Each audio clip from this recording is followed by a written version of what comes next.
2026 में बिहार बोर्ड से इंटर का एग्जाम दे चुके बच्चे या जो 2026 में अभी मैट्रिक एग्जाम देने जा रहे हैं, ऐसे बच्चों के लिए एक बहुत बड़ी खुशखबरी है। एक बहुत बड़ी खुशखबरी बिहार स्कूल एग्जामिनेशन बोर्ड की तरफ से, और इसका फ़ायदा बिहार बोर्ड के इंटर एग्जाम देने वालों को भी मिलेगा और बिहार बोर्ड के मैट्रिक एग्जाम देने वालों को भी मिलेगा। आखिर क्या है, मैं जिस नियम की बात कर रहा हूं, जिस खुशखबरी की बात कर रहा हूं, क्या है, उसके लिए मैं आपको बता दूं कि बिहार बोर्ड ने 3-4 साल पहले एक नियम लागू किया था और उस नियम के तहत बहुत सारे बच्चों को, मैट्रिक इंटर एग्जाम देने वाले लगभग हर साल के बच्चों को उसका फ़ायदा मिलता रहा है। अब इसकी वजह से बच्चों का रिजल्ट बहुत बेहतरीन भी हो जाता है और बहुत सारे बच्चों का रिजल्ट जो है क्रॉस में या पेंडिंग में जाने से बच भी जाता है, फेल होने से बच भी जाते हैं। आखिर वो नियम क्या है जिसकी मैं बात कर रहा हूँ, आखिर वो नियम क्या है, और इस बारे में मैं आपको बता दूं कि बिहार बोर्ड के जो अध्यक्ष हैं श्री आनंद किशोर, उन्होंने 3-4 साल पहले इसकी घोषणा कर दी थी। तो पहले आप वो वीडियो देख लीजिए ताकि आपको इस नियम की जानकारी भी बेहतर हो सके, और उसके बाद मैं आपको बताऊंगा उस नियम को एक्सप्लेन करता हूं। तो पहले आप वो वीडियो देखिए। बदलाव किया जा रहा है जिससे कि विद्यार्थियों को काफी लाभ होगा। इनफैक्ट पहले दोनों बदलावों से भी विद्यार्थियों को अब सिंप्लिसिटी, अब काफी सिंप्लीफाई विषय कर दिया गया है। पैटर्न को भी पहले से सिंप्लीफाई कर दिया गया है, उससे भी विद्यार्थियों को काफी लाभ होगा। और तीसरा जो अतिरिक्त विषय जो हम लोगों ने अभी पैटर्न जो चेंज के बारे में बताया, इसके संबंध में उत्तीर्णता का जो लॉजिक है, जो उत्तीर्णता की जो कार्रवाई जो बिहार बोर्ड द्वारा की जाएगी, उसमें भी बदलाव किया गया है। इसमें बदलाव यह किया गया है कि यदि कोई विद्यार्थी ने 5 विषयों के अलावा यदि छठे अतिरिक्त विषय का चयन करता है और यदि वह प्रथम 5 विषय में से किसी भी एक विषय में यदि वह फेल कर जाता है, तो उसको उसके छठे अतिरिक्त विषय के अंक से परिवर्तित कर दिया जाएगा, बशर्ते कि उसके उन 5 उत्तीर्ण विषयों में से एक हिंदी या अंग्रेजी अवश्य होगा। इसका तात्पर्य यह हुआ कि जो भी विद्यार्थी यदि एडिशनल सब्जेक्ट यदि लेते हैं और यदि वे 2 लैंग्वेज पेपर्स और 3 ऑप्शनल पेपर्स, इन 5 पेपर्स में से किसी भी एक विषय में यदि वह अनुत्तीर्ण होते हैं, यदि वह फेल करते हैं, तो उनका, और यदि वह एडिशनल विषय में यदि वह उत्तीर्ण होते हैं, पास करते हैं, तो उनका फेल का सब्जेक्ट उस एडिशनल सब्जेक्ट से रिप्लेस हो जाएगा और वह विद्यार्थी ओवरऑल पास माना जाएगा। इसका लाभ यह होगा कि विद्यार्थियों के उत्तीर्णता के प्रतिशत में बढ़ोतरी होगी, विद्यार्थियों के पासिंग परसेंटेज में बढ़ोतरी होगी। अभी के समय में यदि विद्यार्थी उस 5 सब्जेक्ट में से किसी एक में फेल करते हैं तो उसका अलग सिस्टम, उसका अलग लॉजिक है। अभी के समय में जो स्थिति है उसमें फिजिक्स, केमिस्ट्री, बायोलॉजी, मैं विज्ञान संकाय की बात कर रहा हूँ, विज्ञान संकाय के विद्यार्थी फिजिक्स, केमिस्ट्री, बायोलॉजी के अलावा मैथ्स एक्स्ट्रा ले सकते हैं और उनका वह मैथ्स रिप्लेस होने की व्यवस्था है बायोलॉजी की तुलना में। लेकिन फिजिक्स, केमिस्ट्री, मैथ्स के विद्यार्थी का बायोलॉजी का भी अलग से सिस्टम नहीं है। अब जो हम लोग नए जो पैटर्न हम लोग इंट्रोड्यूस कर रहे हैं एडिशनल सब्जेक्ट का, अब वो विद्यार्थी बायोलॉजी भी अलग से ले सकते हैं। और इतना ही नहीं, यदि फिजिक्स, केमिस्ट्री, मैथ्स के विद्यार्थी बायोलॉजी लेते हैं और किसी एक में यदि वो अनुत्तीर्ण होते हैं, या तो भाषा दोनों या 3 ऑप्शनल में, तो वह उस अतिरिक्त विषय से रिप्लेस हो जाएगा। यह एक बहुत बड़ा बदलाव है। तो जैसा कि आपने श्री आनंद किशोर से सुना, ये वीडियो है तो वैसे 3-4 साल पहले का, ये नियम आया था 3-4 साल पहले, लेकिन इस साल 2026 के मैट्रिक इंटर एग्जाम में भी ये नियम लागू होगा। तो आखिर क्या होगा इसमें, ये सब्जेक्ट स्वैपिंग की बात कर रहे थे श्री आनंद किशोर, उसमें क्या कैसे होता है, क्या होता है और वो सिस्टम काम कैसे करता है, इस बात को आप समझिए। ये इंटर का मार्कशीट है, ठीक है ना।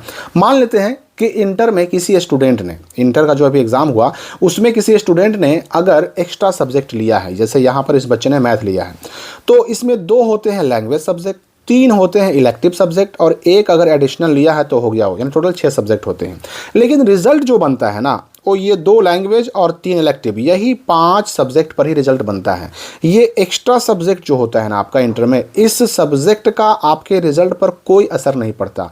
आप इसमें 90 नंबर लेके आइए, 99 नंबर लेके आइए, या इसमें आपका क्रॉस ही क्यों ना लग गया हो, इससे आपके ओवरऑल रिजल्ट पर कोई फर्क नहीं पड़ता, कोई इफेक्ट नहीं पड़ता। अब मान लीजिए कि ये स्टूडेंट जो है, मान लीजिए कि इसका फिजिक्स में क्रॉस लग गया, फिजिक्स में पासिंग मार्क्स जो है प्रैक्टिकल और थ्योरी को मिला करके 33 होना चाहिए था, 33 उसका नहीं आ पाया, क्रॉस लग गया। लेकिन वो बच्चा मैथ में पास है, फिजिक्स में क्रॉस लग गया जो कि मेन सब्जेक्ट था, मैथ एडिशनल था, लेकिन इसमें पास है। तो अब क्या होता है ना कि ऐसी स्थिति में बिहार बोर्ड क्या करता है कि फिजिक्स को ला देता है यहाँ एक्स्ट्रा की जगह पर, यानी कि मैथ की जगह पर, और मैथ को उठाकर डाल दिया जाता है फिजिक्स की जगह पर। यानी दोनों सब्जेक्ट का जो स्थान है ना वो बदल जाता है। इसको कहते हैं सब्जेक्ट स्वैपिंग। और ऐसे में अब क्या हो गया मामला कि फिजिक्स जिसमें बच्चा फेल था वो आ गया यहाँ एक्स्ट्रा में, और चूंकि एक्स्ट्रा में फेल होने से कोई नुकसान तो होता नहीं है, तो फेल वाला सब्जेक्ट एक्स्ट्रा में ला दिया गया। और चूंकि एक्स्ट्रा में मैथ था और उसमें बच्चा पास था, तो वो सब्जेक्ट पास वाला ला दिया गया यहाँ, तो अब मेन सब्जेक्ट में वो पास हो गया। तो ऐसे केस में वो बच्चा हो जाता है पास, और उसका रिजल्ट यानी क्रॉस लगने से बच जाता है। और ऐसे बच्चे का रिजल्ट पेंडिंग में भी नहीं जाता, क्रॉस भी नहीं लगता, वो बच्चा फेल भी नहीं होता। तो इसका फ़ायदा किसको मिलेगा? अगर किसी ने एडिशनल सब्जेक्ट या एक्स्ट्रा सब्जेक्ट लिया है तो फ़ायदा केवल उसको मिलेगा। मैं यहाँ पर चूंकि मैं साइंस का दिखा रहा हूँ, अब अगर हम आर्ट्स की बात करें, आर्ट्स में फिजिक्स, आर्ट्स में अगर हम बात करें ज्योग्राफी है, political science, economics, history, home science, sociology, कोई भी हो सकता है, ठीक है। तो अगर 3 सब्जेक्ट जो मेन सब्जेक्ट बच्चे का है और एक उसने एडिशनल रखा है, लेकिन ये 3 में से अगर किसी में एक फेल हुआ और एडिशनल में पास हुआ, तो वही उसका ये जो है सब्जेक्ट स्वैप कर दिया जाएगा। लेकिन ये सब्जेक्ट स्वैपिंग होगा तब जब उस बच्चे ने 2 लैंग्वेज सब्जेक्ट जो उसके हैं, दोनों में से कोई एक में वो कम से कम पास हो। अब अगर ये लैंग्वेज सब्जेक्ट दोनों के दोनों में फेल है अगर वो, तब उसका सब्जेक्ट स्वैपिंग नहीं होगा। ये बात आप समझ लीजिए। लैंग्वेज में से कम एक लैंग्वेज में उसका पास होना ज़रूरी है, तब जाकर के आपका सब्जेक्ट स्वैपिंग हो सकता है। और ये हिंदी या इंग्लिश वो है ना, उसको भी एक्स्ट्रा से रिप्लेस किया जा सकता है, सब्जेक्ट स्वैपिंग हो सकता है। अब जो मैंने अभी कहा कि एक्स्ट्रा के बारे में बच्चे बहुत पूछ रहे थे कि एडिशनल सब्जेक्ट या जो अतिरिक्त विषय हमारा है एक्स्ट्रा, उसमें पास फेल होने से क्या होता है। तो ये एक्स्ट्रा में पास या फेल होने से कोई फ़र्क नहीं पड़ता। आप इसी बच्चे का रिजल्ट देखिए ना, मैथ में इसका 29 नंबर है, पासिंग मार्क्स 30 था, लाया 29, तो फेल हो गया। तो हाँ, मार्कशीट में है कि हमेशा के लिए यहाँ पर F लिखा हुआ रह जाएगा।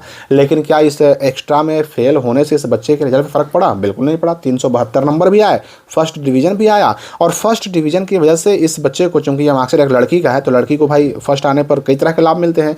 मुख्यमंत्री कन्या उत्थान योजना का 25,000 मिलता है, और अगर SC ST की लड़की है तो उसको 15,000 अलग से मिलता है, तो ये लाभ भी इसको मिलेगा। तो एक्स्ट्रा में फेल होने से कोई फ़र्क नहीं पड़ता, एक्स्ट्रा में एब्सेंट होने से भी कोई फ़र्क नहीं पड़ता, एक्स्ट्रा सब्जेक्ट का जो है रिजल्ट पर कोई प्रभाव ही नहीं पड़ता। अब यहाँ पर इस मार्कशीट में आप देखिएगा कि कई सब्जेक्ट के मार्क्स के सामने जो है D लिखा हुआ है, D। ये D का मतलब होता है डिस्टिंक्शन। जिस सब्जेक्ट में 75% या उससे ऊपर मार्क्स आते हैं ना, उसको डिस्टिंक्शन मार्क्स कहा जाता है। और आप यहाँ पर गौर से देखिए ना, यहाँ पर 78 नंबर है तो D लगा हुआ है, 85 नंबर है तो D लगा हुआ है, 75 नंबर है तो D लगा हुआ है। तो यानी 75% या उससे ज़्यादा नंबर जब किसी सब्जेक्ट में आते हैं तो वहाँ पर D लगता है, डिस्टिंक्शन नंबर लगता है। तो आप मेरे ख्याल से समझ गए होंगे। तो ये सब्जेक्ट स्वैपिंग का लाभ 2026 में भी मिलेगा, 2026 के बच्चों को भी मिलेगा, लेकिन केवल उनको मिलेगा जिन्होंने एक्स्ट्रा सब्जेक्ट लिया है। अगर आपने एक्स्ट्रा सब्जेक्ट लिया ही नहीं तो फिर आपका स्वैप होगा कहाँ से? स्वैपिंग का कोई मतलब ही नहीं बनता है। तो ये बात आप समझ गए होंगे। इंटर के रिज़ल्ट से पहले ये सारी चीज़ें कर दी जाती हैं। आप जब इंटर का रिज़ल्ट चेक कीजिएगा ना ऑनलाइन, तो वहाँ पर आपका सब्जेक्ट स्वैपिंग हुआ है कि नहीं हुआ है, ये सारी बातें वहाँ पर रिज़ल्ट में ही मेंशन की हुई रहती हैं। ग्रेस मार्क्स मिला है कि नहीं मिला है, अंडर रेगुलेशन हुआ है कि नहीं हुआ है, सब कुछ वहाँ पर लिखा हुआ होता है। लेकिन यहाँ पर मैं ये स्पष्ट कर दूँ कि ये सब्जेक्ट स्वैपिंग करना या ना करना ये बिहार बोर्ड के ऊपर डिपेंड करता है। हो सकता है किसी बच्चे का सब्जेक्ट स्वैपिंग हो तो किसी का नहीं भी हो सकता है। अब बच्चे एक सवाल और करते हैं कि मान लेते हैं मेरा फिजिक्स, केमिस्ट्री और बायोलॉजी में मेरा कम नंबर आया, पास तो हैं लेकिन बायोलॉजी में कम नंबर आया, और मैथ में मेरा नंबर ज़्यादा आ गया, तो इसमें सब्जेक्ट स्वैपिंग नहीं होता है, ठीक है ना। ये आपका बायोलॉजी ही मेन सब्जेक्ट रहेगा। मैथ में आपका नंबर, आप पास हैं तो आप मैथ से आगे पढ़ाई कर सकते हैं, कोई प्रॉब्लम नहीं। जैसे देखिए इस बच्चे का मैथ में, चूंकि मैंने कहा कि मैथ में ये फेल है, तो अब है कि ये बच्चा जो है, ये स्टूडेंट मैथ से आगे पढ़ाई नहीं कर सकता, आगे ये टेक्निकल फील्ड में नहीं जा सकता। हाँ, बायोलॉजी से पढ़ाई कर सकता है, लेकिन अगर ये मैथ में भी पास होता और बायोलॉजी में मान लेते हैं कि अगर 70 नंबर है, इसका 62 नंबर है बायोलॉजी में, और अगर मैथ में इसका 70 नंबर आ जाता, तो ऐसा नहीं कि इसका मेन सब्जेक्ट मैथ बन जाता, नहीं, बायोलॉजी अपनी जगह पर ही रहता, बायोलॉजी ही मेन सब्जेक्ट रहता। 62 से ज़्यादा नंबर अगर एक्स्ट्रा में आ जाता तो भी बायोलॉजी ही मेन सब्जेक्ट रहता। हाँ, इस स्टूडेंट को ये अथॉरिटी मिल जाती, ये अधिकार मिल जाता कि ये आगे की पढ़ाई मैथ से भी कर सकता था और आगे की पढ़ाई बायोलॉजी से भी कर सकता था। दोनों फील्ड इसके लिए खुले हुए थे अगर दोनों में पास होता तो, लेकिन चूंकि मैथ में फेल है तो केवल एक फील्ड खुला हुआ है, कौन सा? बायो का, यानी कि ये मेडिकल लाइन में जा सकता है। तो ये बात आपको समझनी होगी। बिहार बोर्ड के ऊपर डिपेंड करता है सब्जेक्ट स्वैपिंग करना या ना करना, ये बिहार बोर्ड के ऊपर डिपेंड करता है, इंटरनल पॉलिसी पे डिपेंड करता है। और ऐसा आप मत सोचिए कि आपका जो इलेक्टिव सब्जेक्ट मेन सब्जेक्ट था उसमें कम नंबर रहे, एडिशनल में एक्स्ट्रा में ज़्यादा नंबर रहे तो एक्स्ट्रा वाला मेन बन जाएगा, ऐसा नहीं होता। ये बिहार बोर्ड की अपनी पॉलिसी है, ऐसा नहीं होता। जो अपना आपका सब्जेक्ट मेन है वही मेन रहेगा। हाँ, आपके लिए फील्ड दोनों खुले हुए रहेंगे, ऑप्शन दोनों खुले हुए रहेंगे।